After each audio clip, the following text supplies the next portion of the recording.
Okay, over at Northstar, I believe Chris has cut in a selector switch into the door of the control panel. He has also mounted a control transformer inside of that control panel. I believe that it's a 480 to 120 volt transformer. So he has taken the 120 from the transformer and then gone down to the selector switch. And then from the selector switch, we would have to go to the coil of this motor starter. So these two probes, this wire right here and this wire right here, and this wire right here is the hot and the neutral of the coil. This piece right here that looks like this piece is the coil that energizes and then creates a magnet and sucks this contactor closed and down. When this contactor closes, you can see that this little nub right here hits this arm, which activates this set of contacts across this starter. So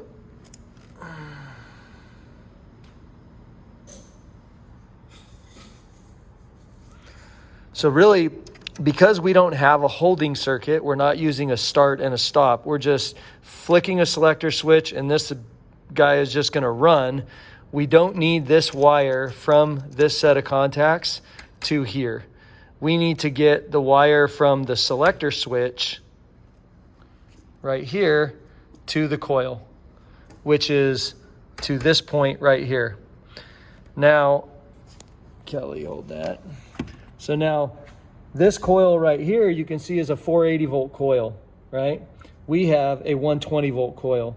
So I'm going to install the 120 volt coil. This piece right here, this holding pin usually goes all the way through here, but it's a bitch to get out. So I've already pre-pulled it out, but you will need some needle nose or channel locks or something. So then this piece comes off. And then these are very difficult. They're hard, all right? You got to really pull up on it and then pull it out. And there's a little tit inside of here that seats into that little dimple of the coil right there. So now you have the same thing on this side. So now the coil is free to come in and out. So now I'm going to take the 120 volt coil and put it back in its place.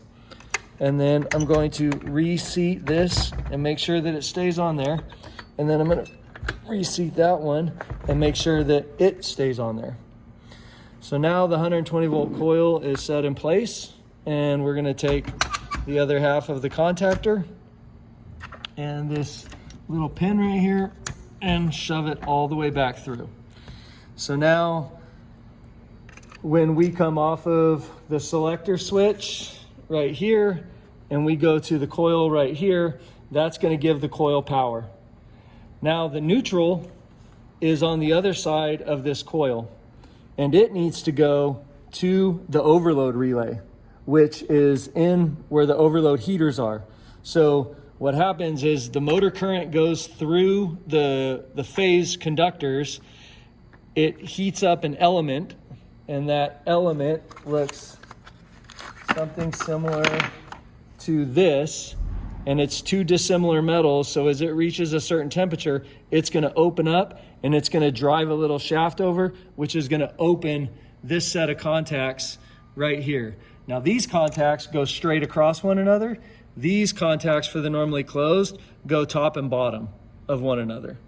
So this wire, you can see that it goes just directly from the neutral over to this contact. It stays in place. So your neutral is going to go right here.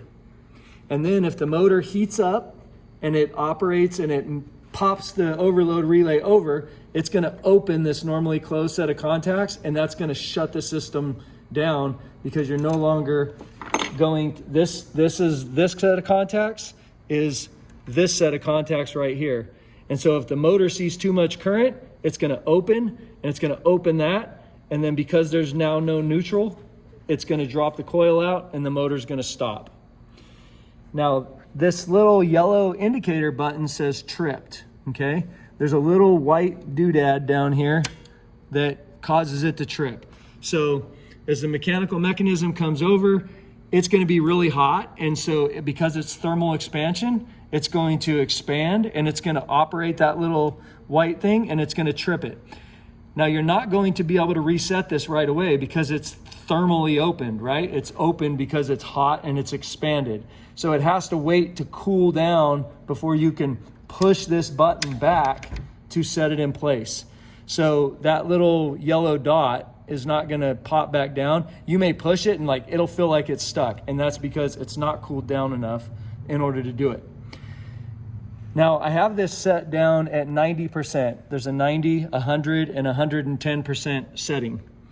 These contacts, these overload heaters, I already put the first one in, but the other two need to be put in. So it'd be good to have a holding screwdriver for this part of the project, because you may end up dropping it down in there and then you're just, so do this before you put the contactor in. Do it out on a bench somewhere before you go into the radiation area.